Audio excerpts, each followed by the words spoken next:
Yes, Mr. President. Mr. President, may I? Of course. Former Senate President Zubiri. Thank you very much, Mr. President. I would like to be associated with the minority bloc, Mr. President, if I may. Binatikos nga ako nila, sabi nila na ako yung nag-fence sitting at nag-abstain. Nag-abstain lang ako para have a free hand to vote on which issue that I think is important for the Filipino people. But when it comes to the organization, I would like to associate myself with the minority, Mr. President. Thank you. Thank you, Senator Zubiri. Senator Ejercito would also like to manifest. Yes, first of all, Mr. President, I'd like to thank Mr. President for the trust and honor that I was offered to become the majority leader. But as I have mentioned to you personally, that as of this time, I would rather maintain my independence, and with what is happening all over, I think I'll be able to perform my tasks very well and my pet programs very well as an independent. But again, nonetheless, Mr. President, I would like to thank you for the trust and confidence. Being majority leader is a very, of course, it's one of the most powerful, we would say, position in the Senate. But I guess I have, at this point, I would like to maintain my independence. Yes. And I also understand. I also recognize that you will say that you will be our number 14, but until the time that we vote, any member, we have to respect their decision and always ascribe good faith. So we will continue to be good friends despite the political divisions or the nomenclature of who is in the majority or the minority. So for the purposes of today to the future, and unless a change is made, will you be an independent or will you be with the minority? Yes,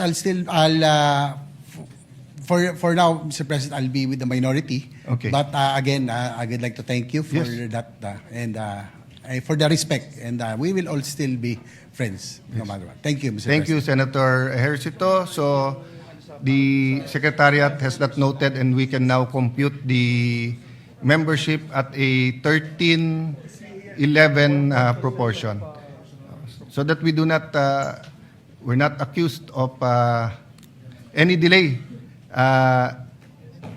Acting Majority Leader, what's your pleasure Yes, Mr. about the President. articles of Yes, impeachment? yes, Mr. President. Just to put on record, as Senator JV made mention, his statement is for the purposes of proportional representation in the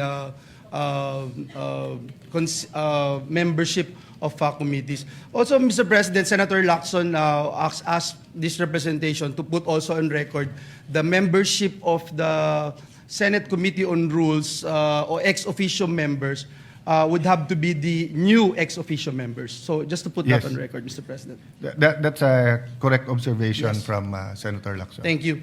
Mr. President, with the permission of the body, the articles of impeachment have been referred to the Committee on Rules. May I respectfully move to refer the articles of impeachment to the impeachment court. I so move, Mr. President. Is there any objection?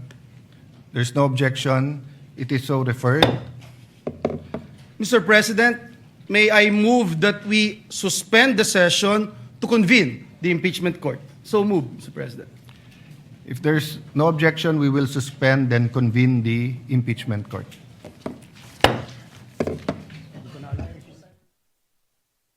Alright mga kababayan, so tayo po ay magbigay ng reaction video and also personal opinion dito nga po sa napanood ninyong short video na nagaganap ngayon po sa Senado, no? Dahil ngayon nga po yung impeachment ni VP Sara Duterte at ito na nga po i-convene na nga po daw yung impeachment at narinig naman po natin ngayon yung manifestation po ni Senator Zubiri at saka ni CJ Ejercito, no? At kanina nabasa ko sa mga comments, mga kababayan, na talagang ang daming nagalit, no? Dito kay Zubiri at saka kay Ejercito. So hindi naman natin maiaalis yan mga kababayan, no? Sa ating mga kababayan dahil tayo po ay may kanya-kanyang mga paniniwala at prinsipyo sa buhay, no? Lalo na pagdating sa politika. Pero again mga kababayan, itong impeachment na to, hindi ito basta ordinaryong impeachment lang mga kababayan, dahil ito ay masasabi din natin na sagrado at ito ay dapat ginagamit sa tama, no? At alam naman natin ngayon mga kababayan na sa panahon ngayon ay napakarami pa rin pong problema ang kinakaharap ng Pilipinas, ng taong bayan, ng mga Pilipino. Ito yung tunay na problema mga kababayan na talagang nagpapahirap ng patuloy sa mamamayang Pilipino. Ito nga yung kagutuman, kalusugan, edukasyon, yung infrastructure. So up until now hindi pa rin po natatapos yung issue sa flood control, no. At marami pa rin po ang nag-aabang patungkol dyan. So usap-usapan mga kababayan yung pagpapalit na naman sa liderato dito sa Senado, at maging ako mga kababayan na nanonood at nakaantabay ay naguguluhan at nahihilo na ako sa ginagawang pagbabalasa, no, sa Senado. So bakit ba kinakailangan na papalit-palitan pa at tila ginugulo pa mga kababayan itong nangyayari? Kasi para sa akin mga kababayan, okay na abogado yung isang maging Senate President, no? At siya ay may malawak na karanasan. Hindi kasi sapat na ikaw ay matagal na lang sa pagiging senador o pagiging public servant na magiging sapat na ikaw na yung humawak ng katungkulan ng pagiging Senate President. So para sa akin, much better pa rin na talagang may kaalaman sa abogasya, sa batas, no, at talagang by profession. So lahat naman tayo hinahangad naman yan, 'di ba? Kasi kung ihahalin tulad natin yan mga kababayan sa ordinaryong Pilipino na nag-a-apply ng mga trabaho, grabe yung mga qualification, 'di ba? Grabe yung requirements na hinihingi sa atin, na dapat tayo ay at least college graduate, may experience. So dapat ganito din tayo pumili, no, sa ating mga leader, sa ating mga susunod na mga iboboto, yung talagang qualify, no. Again mga kababayan, itong impeachment na ginagawa ngayon dito sa Senado ay may malaking epekto po ito mga kababayan dito sa ating mga nakikitang mga politiko ngayon, na nakikita nyo naman kung saan sila naninindigan. Kasi bilang isang supporters din, hindi naman maikakaila sa inyo na tayo ay nasa side ni VP Sara Duterte, no, at naniniwala tayo na siya ay inosente at ito ay ginagamit lamang na kasangkapan upang siya ay pabagsakin at hindi makatakbo sa 2028 bilang presidential candidate, no. Pero syempre mga kababayan, ito po ay pinagbotohan sa lower house, kaya naman nakarating ito ngayon dito sa Senate, no. Kaya kinakailangan na lang talaga ng depensa ng kampo po ni VP Sara Duterte upang nang sa ganun ay malinis din, no, yung kanyang pangalan. So itong impeachment na to ay isa ding way para marinig, no, yung panig at mapakita netong si VP Sara Duterte na siya ay inosente.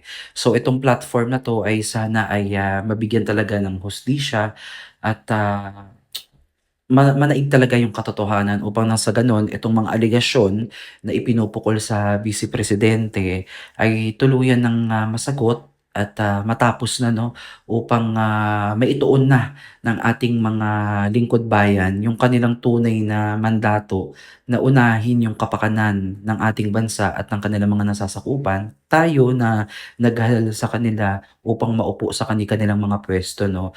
At after neto, waiting tayo dito sa flood control scandal or investigation upang nang sa ganun ay mapanagot na yung tunay na mga mastermind sa likod neto, no. At hindi tayo titigil mga kababayan hanggat hindi tayo nabibigyan ng kasagutan at maibibigay talaga yung tunay na accountability and transparency sa atin ng ating mga leader na namumuno sa atin. So again mga kababayan, itong impeachment na to ay umpisa pa lang ngayon at marami pa tayong dapat abangan at pakinggan.